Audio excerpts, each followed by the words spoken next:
Hello guys, welcome to hit TV. నేను మీ Nihal.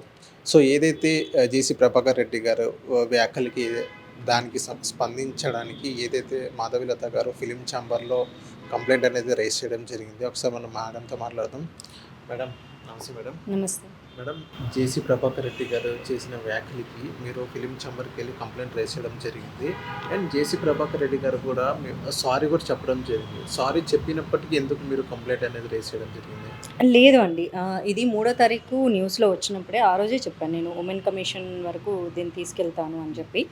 So 3వ తారీఖు, 4వ తారీఖు మీడియా ఛానల్స్‌తోనే నాకు టైం మొత్తం అయిపోయింది. సో ఉమెన్ కమిషన్‌కి ఇస్తానని నేను మీడియాలో చెప్పడం జరిగింది. ఆ తర్వాత దెన్ మా రిలేటివ్స్ అందరూ ఫోన్ చేసి మా మదర్‌కి చెప్పడం వల్ల మా మదర్ సిక్ అయ్యారు. సో అది చూసి నేను సిక్ అవ్వాల్సి వచ్చింది ఒక 2 మోర్ డేస్. ఓకే. తర్వాత డ్రాఫ్టింగ్ అంతా చేసి ఉమెన్ కమిషన్‌కి, హ్యూమన్ రైట్స్ కమిషన్‌కి ఇవ్వడం జరిగింది. సో దానికి ఒక 8వ తారీఖు అలా అయింది. నేను 9వ తారీఖే హైదరాబాద్ రావడం జరిగింది. బట్ వెరీ అన్‌ఫార్చునేట్ ఏంటంటే ఛాంబర్‌లో వాళ్ళ అవైలబిలిటీ లేకపోవడం వల్ల సో దే సెడ్ 17th మేము ఛాంబర్ ఓపెన్ చేస్తాము. సంక్రాంతికి హాలిడేస్ ఇస్తున్నాము. సంక్రాంతి హాలిడేస్. సో 17th వస్తే బాగుంటుందని చెప్పారు. దానికి ఈ 1 వీక్ నాకు గ్యాప్ రావడం జరిగింది. మేడం, న్యూ ఇయర్కి జనవరి 1కి అది ఇన్సిడెంట్ అక్కడ పార్టీ అనేది స్టార్ట్ అయింది. జనవరి 2nd or 3rd ఎందుకు మీరు కంప్లైంట్ అనేది రైజ్ చేయలేదు? సంక్రాంతి తర్వాత ఎందుకు తీసుకున్నారు? నో మీడియా కాల్ చేసిందే 3వ తారీఖు. ఓకే. సో 3వ తారీఖు కాల్ చేశారు. 3, 4 మీడియాలోనే అయిపోయింది. కనీసం నా థాట్ ప్రాసెస్కి, నా బ్రెయిన్కి ఒక బ్రెత్ తీసుకునే గ్యాప్ కూడా కావాలి కదా. దెన్ అంతే, మా ఇంట్లో వాళ్ళకి తెలియడం, మా మదర్ వాళ్ళు భయపడిపోవడము, వాళ్ళ బ్యాక్గ్రౌండ్ ఇంత పెద్దది అంత పెద్దది అంటే సో నా స్ట్రెంతే నా ఫ్యామిలీ. వాళ్ళు ఎప్పుడైతే వీక్ అయ్యారో నేను వీక్ అయ్యాను. బట్ నేను వీక్ అయ్యాను కానీ వితిన్ 2-3 డేస్లో నేను రికవర్ అయిపోయాను. సో రికవర్ అయిపోయి నేను మళ్ళీ ఫైట్ బ్యాక్ చేయాలనుకొని ఆ ప్రాసెస్ నేను అప్పుడే అప్లై చేసేసాను. ఆల్మోస్ట్ 6, 7వ తారీఖు నేను ఉమెన్ కమిషన్కి, హ్యూమన్ రైట్స్కి నేను అప్లై చేయడం జరిగింది. అండ్ దెన్ హాలిడేస్ ఉన్న రీజన్తో నాకు acknowledgement case number 2 days back వచ్చింది. ఎందుకంటే హాలిడేస్ అయిపోయిన తర్వాత ఆఫీసులన్నీ ఓపెన్ చేశారు కాబట్టి. అంటే 16th రావడం జరిగింది. 15th వరకు హాలిడేస్ ఉన్నాయి.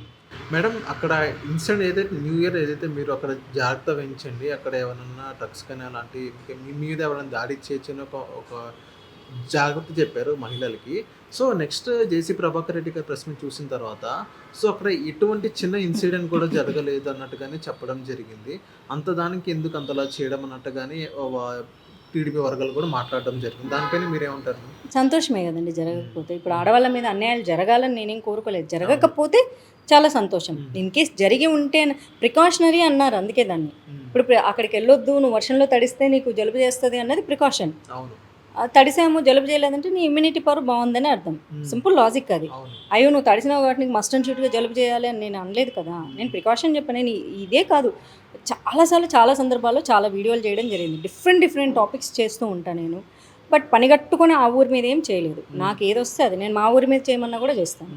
మేడం, ఇంకోటి వీళ్ళు కూటమి నాయకులు టీడీపీ వాళ్ళు ఏమంటున్నారంటే మేడం డైరెక్ట్గా సో ఏదైతే మీరు అప్పుడు ఒక వీడియో అనేది రిలీజ్ చేయడం జరిగింది అక్కడ ఏదైతే పార్టీ సంబంధించింది. సో ఆ రిలీజ్ అప్పుడు ఆ వీడియోలో అక్కడ పోలీసులు కానీ మీరు ఏమైనా మెసేజ్ ఇచ్చారా, లేకపోతే పోలీస్ కంప్లైంట్ కానీ రైజ్ చేశారా? అక్కడ ఎంత డ్రగ్స్లా ఉంటారు, ఏమైనా మహిళల మీద దాడి చేయొచ్చు, అక్కడ పోలీసు భద్రత అనేది కొంచెం పెంచండి అని ఏమన్నా మీకు చెప్పారా? మీ ఎన్డీఏ కూటమి కదా ఆంధ్ర రాష్ట్రంలో ఉందని వాళ్ళు అంటున్నారు. అప్పుడు అనేవాళ్ళు వాళ్ళు ఇచ్చుకోవాలండి కంప్లైంట్స్. ఎందుకంటే అక్కడ ఏం జరుగుతుందో పోలీసులకు బాగా తెలుసు. అండ్ పోలీసులు కూడా కొన్ని ఏరియాలలో వెరీ అన్ఫార్చునేట్ పొలిటికల్ లీడర్స్కి పాపం వాళ్ళని ఏమనలేము, హెల్ప్లెస్ సిచ్యువేషన్స్లో పోలీసులు కూడా ఉన్నారు.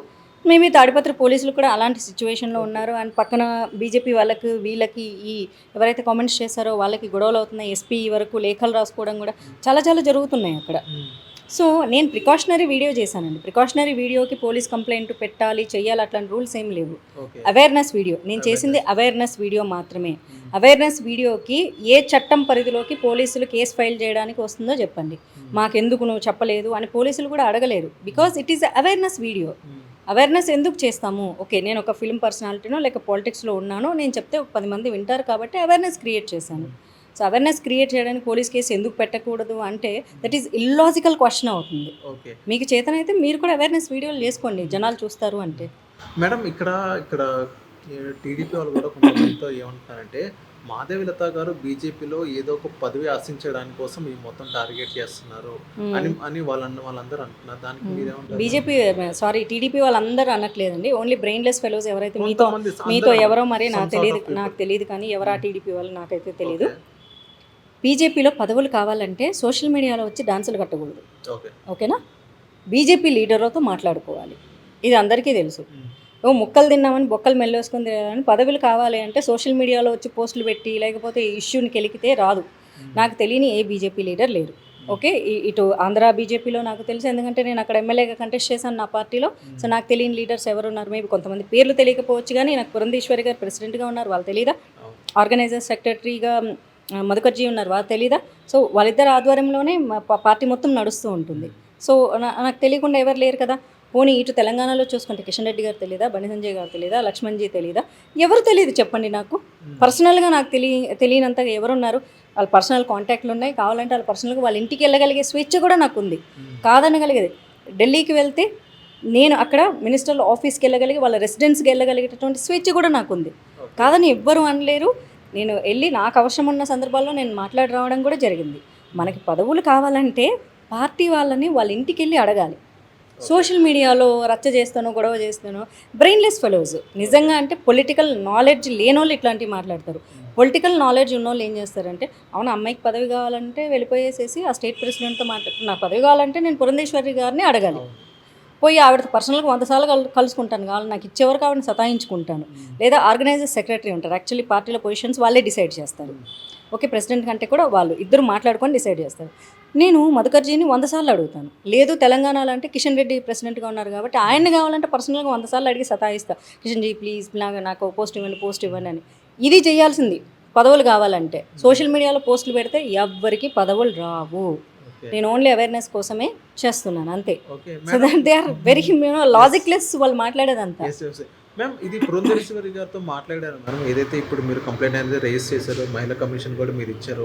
సో ఈ కేసు సంబంధించి పురంధేశ్వరి గారితో మాట్లాడడం జరిగింది? పురంధేశ్వరి గారితో మాట్లాడలేదండి, నేను స్టేట్ ఆర్గనైజర్ సెక్రటరీ మధుకర్జీతో మాట్లాడడం జరిగింది.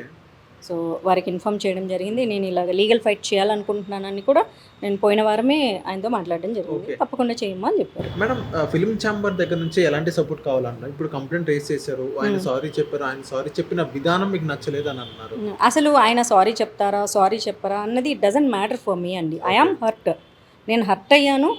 దానికి ప్రభుత్వం సరైనటువంటి చర్యలు తీసుకోవాలి, పార్టీ కూడా తీసుకోవాలని నేను ఆశిస్తున్నాను. ఎలాంటి చర్యలు తీసుకోవాలని? అది ఎలాంటి చర్యలు తీసుకుంటారన్నది అది ప్రభుత్వం నిర్ణయించుకోవాలి. అంటే ఒక ఆడపిల్లని అబ్యూస్ చేసే, ఎందుకంటే మొన్నే పక్క పార్టీల వాళ్ళు విమర్శలు చేస్తే ఆడపిల్ల మీద, నీ ఇంటి ఆడపిల్ల అయినా నా ఇంటి ఆడపిల్ల అయినా పక్క పార్టీ ఆడపిల్ల అయినా సరే మేము ఒకే రకంగా వ్యవహరిస్తాము అని చంద్రబాబు నాయుడు గారు, పవన్ కళ్యాణ్ గారు ఖచ్చితంగా చెప్పారు. అలాగే అనిత గారు కూడా చెప్పారు. ఆ చర్యలేవో తన సొంత పార్టీ వాళ్ళు చేసినప్పటికీ కూడా తీసుకుంటామన్నారు చూడండి, అవే చర్యలు తీసుకోవాలని కోరుకుంటున్నాను. మేడం ఇప్పుడు ఫిలిం ఛాంబర్ నుంచి ఎలాంటి సపోర్ట్ కావాలని అనుకుంటున్నారు? మీరు కంప్లైంట్ రేజ్ చేశారు, ఎలాంటి సపోర్ట్ కావాలి? సపోర్ట్ నేను ఎగ్జాక్ట్గా ఏం అడిగాను అంటే, ప్రతి ఒక్కరూ సినిమా అమ్మాయిలు అనగానే ఇదే వ్యాఖ్యలు పదే చేస్తున్నారు. సో దానికి మా ఛాంబరు సైలెంట్గా ఉంటుంది, ఎందుకంటే కంప్లైంట్ పెడితే తప్ప వాళ్ళు సోషల్ మీడియాలో చూసుకొని వచ్చి వాళ్ళు స్పందించరు, ఖండించరు. నేను ఏమడిగానంటే ఖండించమని అడిగాను, వాళ్ళు ఖచ్చితంగా చాలా స్ట్రాంగ్గా ఖండించారు. నాకు కావాల్సింది అంతే, ఎందుకంటే రేపు పొద్దున సినిమా అమ్మాయిలు అంటే మా అసోసియేషన్ స్పందిస్తుంది, ఫిలిం ఛాంబరు స్పందిస్తుంది, వీళ్ళ జోలికి పోతే వీళ్ళ ఆర్గనైజేషన్ నుంచి వీళ్ళకి చాలా సపోర్ట్ ఉంటుంది. సో సినిమా వాళ్ళందరూ ఒక్కటవుతున్నారు, సో వీళ్ళ జోలికి మనం వెళ్ళకూడదు, వీళ్ళ మీద కామెంట్లు చేయకూడదు అనేటటువంటి ఒక ఆలోచన ఎప్పుడు వస్తుందంటే, ఎప్పుడైతే ఫిలిం ఛాంబర్ కానీ మా అసోసియేషన్ కానీ ఖండించినప్పుడే వస్తుంది. చర్యలు ఏమీ తీసుకోదు, ఖండించడం అనేది చాలా పెద్ద చర్య. మేడం ఇప్పుడు జేసీ ప్రభాకర్ రెడ్డి గారు పొలిటికల్, మీరు ఒక పొలిటికల్ పరంగా ఒక సోషల్ అవేర్నెస్ కోసం ఒక మెసేజ్ అంటూ ఇవ్వడం జరిగింది, దానికి ఫిలిం ఛాంబర్కి ఏంటి లింక్ అని అంటున్నారు? ఆయన ఏ పాయింట్ పెట్టి నన్ను తిట్టారు? సినిమాలు చేసింది, బట్టలు ఇప్పుకొని చేసింది, మా ఊర్లో సినిమా షూటింగ్ చేసింది, ఈ హీరోయిన్లు, ఈ సినిమా వాళ్ళు ఇంతే, ఇవన్నీ వచ్చాయిగా. అక్కడ first point number 1, 2, 3 cinema. So నాకు ఐడెంటిటీ ఇచ్చిన సినిమానే కదా ఆయన పాయింట్అవుట్ చేసింది. సెకండ్, ఈ బీజేపీ వాళ్ళకి ఎవరు దొరకలేదా, ఈ సినిమా వాళ్ళని తీసుకొచ్చారు, ఇట్లాంటి వాళ్ళని తీసుకొచ్చారు. So which is interlinked. అంటే నా ప్రొఫెషన్, నేను చేస్తున్న ప్రొఫెషన్ని పాయింట్అవుట్ చేస్తూ అబ్యూస్ చేస్తూ నేను ఆ ప్రొఫెషన్లో ఉన్నాను కాబట్టి నేను అలాంటి దాన్ని నా క్యారెక్టర్ అసాసినేట్ చేశాడు ఆయన. సో ఖచ్చితంగా ఇది సినిమా ఇండస్ట్రీకి సంబంధించిందే కదా, సినిమా వాళ్ళు ఇట్లాంటి వాళ్ళు అన్నారు ఆయన. సో అదే సినిమా వాళ్ళని తీసుకొచ్చి బీజేపీ ఎంటర్టైన్ చేస్తుంది అన్నారు. సో విచ్ ఈజ్ 100% ఇంటర్లింక్ అది. సో ఖచ్చితంగా మరి ఛాంబరు ఇప్పుడు మీకేం పని పాట లేక ఛాంబర్ వాళ్ళు ఖండించారా, లేకపోతే మా అసోసియేషన్ వాళ్ళు ఖండించడం జరిగిందా? విష్ణు గారు ఎలా స్పందించారు మేడం ఈ కేసు గురించి చెప్పంగానే? యా, శివబాలాజీ గారు, మాదాల రవి గారు విష్ణు గారికి ఫోన్ చేయడం జరిగింది. డే 1 నేను ఫోన్ చేసిన వెంటనే ఇలా తను ఇలా మనకు మా అసోసియేషన్కి రావాలనుకుంటున్నారు, ఇలా మనల్ని స్పందించమని అడుగుతున్నారంటే తప్పకుండా టేకప్ చేయండి అని చెప్పారంట. Okay, so thank you madam. మీకు ఎలాంటి ఈ కేసు సంబంధించి మీకు న్యాయం జరగాలని నేను కానీ మా హిట్ తరఫున కానీ కోరుకుంటున్నాను. Thank you so much. Hit TV నుంచి నాకు కూడా సపోర్ట్ కావాలి, ఎందుకంటే ఫర్దర్గా ఇంకా నేను ఈ చట్టపరంగా ఇంకా వెళ్ళలేదు నేను. సో కేవలం ఛాంబర్ పరంగా మాత్రమే, తప్పకుండా నేను చట్టపరంగా న్యాయపరంగా నేను వెళ్తున్నాను, అలాగే రాజకీయ పరంగా కూడా. ఓకే మేడం, ఏదైనా బ్యాక్ డోర్ నుంచి కాంప్రమైజ్ అవ్వండి అని బీజేపీ నుంచి ఏమైనా ఒత్తిడి వస్తే మీరు కాంప్రమైజ్ అయ్యే అవకాశాలు ఉన్నాయి? బ్యాక్ డోర్స్ ఏమున్నాయండి, ఒకసారి మనం చట్టపరంగా వెళ్ళిన తర్వాత నో బ్యాక్ డోర్స్ ఉండవండి. బ్యాక్ డోర్స్ అంటే ఇప్పుడు బీజేపీ పెద్దలు కానీ ఎవరైనా కానీ ఆ కేసు పెట్టదు, కొంచెం అలా చేసుకొని ఎవరన్నా అలా చేసే వాళ్ళు అయితే అసలు ఇన్ని రోజులు మా వాళ్ళు ఎప్పుడో సార్ట్ అవుట్ చేసి ఉండేవాళ్ళు. సో అలాంటివి బేసిక్గా ఏంటంటే బీజేపీ వాళ్ళు చెయ్యరు. నేను లీగల్ ఫైట్ చేస్తానన్నప్పుడే వద్దమ్మా అనేటోళ్ళు, నేను చేస్తానంటే చెయ్యమ్మా అన్నారు, చేయమని అన్నారు. ఓకే, ఎవరు చెప్పారు మీరు లీగల్గా వెళ్తున్నారని? నేను మా పార్టీ ఎవరు పెద్దలు ఉంటారో ఆంధ్రప్రదేశ్ రాష్ట్రానికి వాళ్ళతో మాట్లాడడమే జరిగింది. డోంట్ మెన్షన్ నేమ్, చెప్పారా? పెద్దలతో చెప్పారా? Yes, definitely I informed. Yes, వాళ్ళు ఏమన్నారు, ఎలా స్పందించారు? నేను లీగల్గా వెళ్దాం అనుకుంటున్నా అంటే వెళ్ళమ్మా అన్నారు. వెళ్ళిపోన్నారు. ఇప్పుడు ఏదైతే ప్రెస్ మీట్ కాదు అని ఎలా చెప్పగలరండి, ఇది నా హార్ట్. ఇప్పుడు ప్రియాంక గాంధీ గారిని మొన్న ఢిల్లీ ఎమ్మెల్యేగా కంటెస్ట్ చేసే అతను ఫ్లోలో ఏంటి ఈ రోడ్లు కూడా ప్రియాంక గాంధీ బుగ్గల్లాగా నున్నగా చేస్తాను అన్నందుకే అది ఆడదాని మీద అబ్యూజివ్ కామెంట్స్ చేసినట్లు కన్సిడర్ చేసి ఎమ్మెల్యే క్యాండిడేట్గా ఉన్న అతన్ని పీక్ పడేశారు పార్టీ నుంచి, ఆడదాని మీద ఇట్లాంటి తప్పు మాటలు మాట్లాడారు అని. సో ఒక ఫ్లోలో అతను అన్నది అంటే అది తప్పే, క్యాండిడేట్ని పీకి పడేశారు. ఇంకో కొత్త క్యాండిడేట్ని వెతుక్కోవడం అప్పటికప్పుడు వాళ్ళ కష్టమైనా సరే, ఇంకా 1 month టైం కూడా లేకపోయినా సరే పీకేశారంటే ఎంత స్ట్రాంగ్ యాక్షన్స్ తీసుకుంటుందో ఆలోచించాలి. సో థ్యాంక్ యూ మేడం, మీకు న్యాయం జరగాలి. ఏదైతే మీ మీద కానీ సినిమా వాళ్ళ మీద కానీ ఏదైతే ఒక అబ్యూస్ లాంగ్వేజ్ యూజ్ చేశారో సో దాన్ని వాళ్ళు విత్డ్రా చేసుకుంటారని మీకు న్యాయం జరిగిద్దని నేను కూడా మా హిట్ టీవీ గారిని కోరుకుంటున్నాను. హిట్ టీవీ యాప్, ఇందులో short news, live news, entertainment shows, movies, digital magazines తో పాటు మీ జిల్లా వార్తలను కూడా ఫ్రీగా చూడొచ్చు. అంతేకాదు కేజీ నుంచి పీజీ వరకు విద్యార్థులకు స్కాలర్షిప్ కూడా అందిస్తున్నాం. ప్రతి వారం 10 మందికి లక్కీ డ్రా ద్వారా ఒక్కొక్కరికి 10,000 రూపాయలు అందిస్తున్నాం. ఇంకెందుకు ఆలస్యం, వెంటనే హిట్ టీవీ యాప్ ని డౌన్లోడ్ చేసుకుని ఫ్రీగా ఎంటర్టైన్మెంట్ పొందండి. Hit TV app. Hit TV app. Please download hit TV app. Hit TV app ని ఫ్రీగా డౌన్లోడ్ చేసుకుని ఎంజాయ్ చేయండి. మీకు నచ్చిన ఎంటర్టైన్మెంట్ కోసం హిట్ టీవీ యాప్ ని ఫ్రీగా డౌన్లోడ్ చేసుకుని ఎంజాయ్ చేయండి. హిట్ టీవీ యాప్ ని డౌన్లోడ్ చేసుకుని ఆస్వాదించండి, ఆశీర్వదించండి. ఇంతమంది సెలబ్రిటీలు హిట్ టీవీ యాప్ ని డౌన్లోడ్ చేసుకోండి అని చెప్తున్నారంటే ఎంత మంచి యాప్ ఆలోచించండి.